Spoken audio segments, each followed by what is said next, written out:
Good morning and welcome to Wheaton Wold Farm on the edge of the Yorkshire Wolds. This morning we've brought together a group of relevant people, I believe, looking at products, product formulations, but more importantly those who actually use them. So just a quick introduction to the people we've got involved here this morning.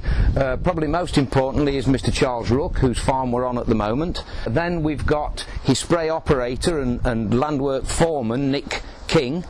And then, probably a rarity in the 35 years I've been doing this job, I don't think this group have ever been brought together before. We've got a formulations chemist so that relevant people can ask questions between one another in the group when it comes to formulating products, what's expected of those products, and we can ask those questions with those people involved. Just by way of a general discussion then, and we're all aware of the different formulations that are out there in the way of in the arena of the pesticide market. We've got ECs, SCs, and obviously, are you interested in those terminologies, or are you interested in what those terminologies mean? Charles, you at the end of the day sign the cheque for these products, so you want to make sure that what you're paying for is going to work on farm, do the job it's supposed to do. Have you ever sort of taken time to talk to your agronomist about these sort of different types of formulations? I think historically, when you have a product that doesn't potentially mix very well, you don't want it again, but also you might want something that's very similar. Yeah. So yeah, we do have a discussion with we didn't like that, but what else is there out there which does the same thing but mixes a lot easier, especially for Nick. Yeah. To be able to mix it. Yeah. Easier, and for its compatibility with other herbicides, pesticides, or whatever. Yeah. We're always conscious of the number of days we've got to actually apply the materials, and I guess I've always worked on the theory that we've probably got 7 or around 7 ideal spraying days throughout the year, Nick. We've discussed this in the past. Yeah. We want to make sure that those 7 days we're not messing about trying to get formulations out of a bottle. And Nick, you've used powders, you will have used SCs, you might not have recognised them as such, but taking those powders, putting them into a liquid form, if you like, tend to settle out. We're trying to suspend those concentrates, and that's what SC stands for, I guess. Yeah. So what sort of problems do you encounter getting these things off the shelf and getting them through into this thing? Well, the SCs, the first thing I would do when I took the top off, if there was any different coloured liquid on the top, that would make me think, well, this isn't mixed. Yeah, yeah. Or if you lift it up to the light and you can see different colours down there, that would also make me think, well, this isn't mixed. Yeah. Hence, if you were taking 2.5 litres out of a container, will it be the right percentage of each chemical what's in there? Yeah, it's a good point. It's a good point. So for next time. For next time. Yeah. So what you're looking for is something that we know we've got to shake these materials. That's a given. But once you've shaken them, is it? I'm going to use a technical phrase here, Martin. Maybe something that you'd use as well. An homogeneous, well mixed product where the active ingredient is mixed properly throughout the SC formulation. Equal. Yeah. And how long you leave it on the shelf? If you leave it till next year, is it going to settle out, or is it going to work for a year's time? Yeah. I mean, that's a good point. You've used powders, Nick. Are you fond of powders? Do you see any problems with powders, or do you prefer this sort of SC formulation that? I prefer the SC formulation, but one thing with powders is if you have a 10 kilo bag and you want 5 kilo out, you're going to get 5 kilo of exact product. Yeah. This is what I always think when I'm measuring 5 kilos out of a bag. Well, I know that's right there, but do you know it's right when you're tipping it out of a container? I guess Martin's the best person to answer that. If you take 5 kilos out of a 10 kilo bag, Martin, is that 5 kilos, is it honour bound to be exactly the same as the 5 kilos that are left in the bottom? That depends on the granulometry of the thing, like cornflakes packets. When you shake them, the big ones come to the top and the little bits go to the bottom. So if they're not the same particle size, yes, they will separate out. But if it's just one product of the same particle size, yes, it will be uniform all the way through.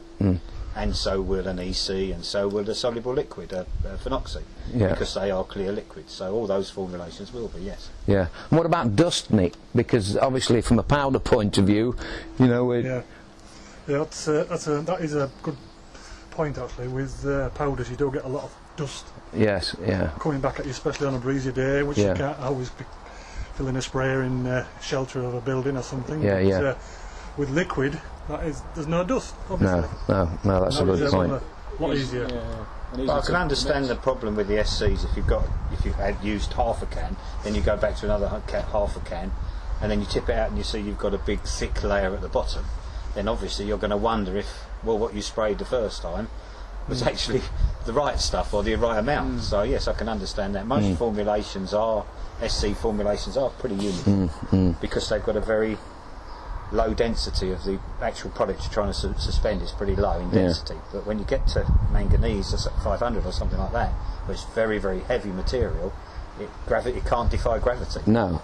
We've got to make it defy gravity. Yeah. I suppose one thing we haven't mentioned as well, that very rarely, Nick, in my experience as an agronomist, would you just put one product in the tank, and therefore it brings into question, right, I've got products A, B and C, you need to be aware, or you need to be very careful in terms of compatibility, Martin, and that is a big issue on farm where we are putting. Sure, I mean we are aware. The big guys don't think, the big companies don't think that, you know, they mix their products with anything. We know that, and that you just have to use that, and that's all you dare to use. But in reality, the farmer's got, as you say, 7 days to get out there. Yeah. And he needs speed. He needs to get out there. He wants to go out 3 or 4 times a day. Yeah. So it's all time, isn't it?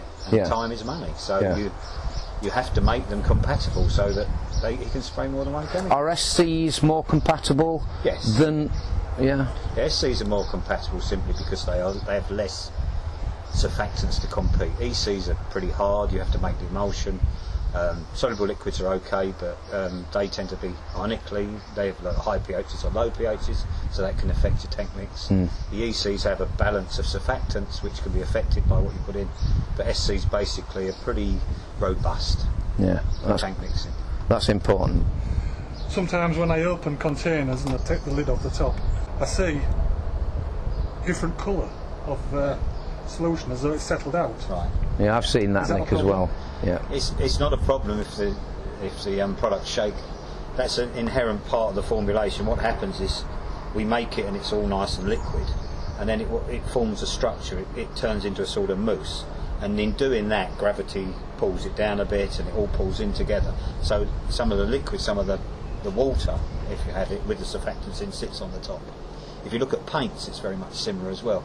You open a tin of paint, then you see a layer of, and you have to mix in. It's an inherent part of making the structure to keep these things in place. So making it's called thixotropic pseudoplastic, but you don't want to know that, do you? Not really, no. We've got that layer on the top. Yeah. Is it a concern to Nick? Thing, no, it isn't. Then it mixes in fine, it's not a problem, but as long as, you have to shake them. Yes, yeah.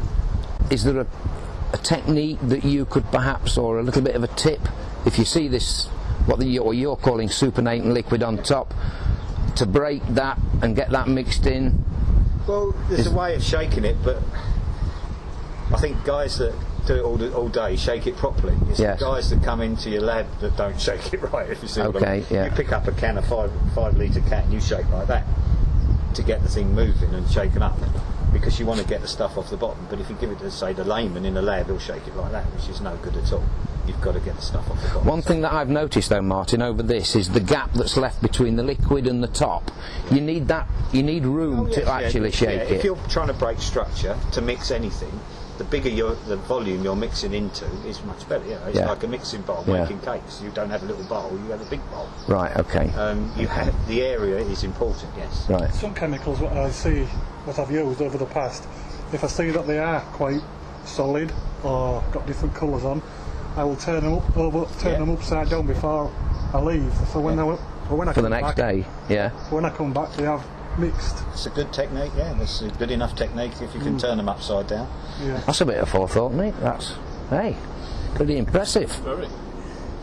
The last thing you want is to be left with something on the bottom and think, well, I haven't used it all. Yeah, because that might be the important bit that you want in there, I guess. just an addition to what we've been saying about some of the points that have been raised here, and in true Blue Peter style, we've got something that we prepared earlier in the way of just trying to demonstrate some of the terminology and some of the things that can happen with some of these products. You know, Martin, you use fairly chemist-driven terminology, and we've already mentioned, and Nick, you brought this up as a topic, supernatant liquid, which is the band of material that tends to sit on top of products if they're left to stand a while. And there's two good examples down there where we actually have a fairly dark brown material on top, and then everything seems to be reasonable below it. Martin, I'm assuming that the bulk of that material from the bottom of that line, supernatant liquid there downwards, is the active ingredient. That is the active ingredient, yeah. Above that is just water with a bit of surfactant. Right, okay, so two good examples there. And then in terms of compatibility, one thing that you certainly wouldn't want in the tank, Nick, is this material, which is a mixture of, you said, manganese and a phenoxy like CMPP or something along those lines, and there is a definite demarcation there between something that looks to have flocculated or amalgamated together there, which is a no-no. Yeah, and basically those two, phenoxy and manganese, should form two clear solutions if dissolved on their own. But mix them together, you get this precipitation. And does the mixture then become a completely different active? Well, it's not a completely different active, but you may lose biological control because it's what you form in there is the manganese phenoxate. So they're reacting. So phenoxy needs to get into the plant, manganese will need to get on the plant, but doesn't get in as quickly. So it may delay the active of the phenoxy, so you may lose some efficacy in some ways. All right. I don't know. I mean, and of course that could cause blockages and all sorts of things. Oh, that as well, yeah. And cleaning out problems as well. Yeah.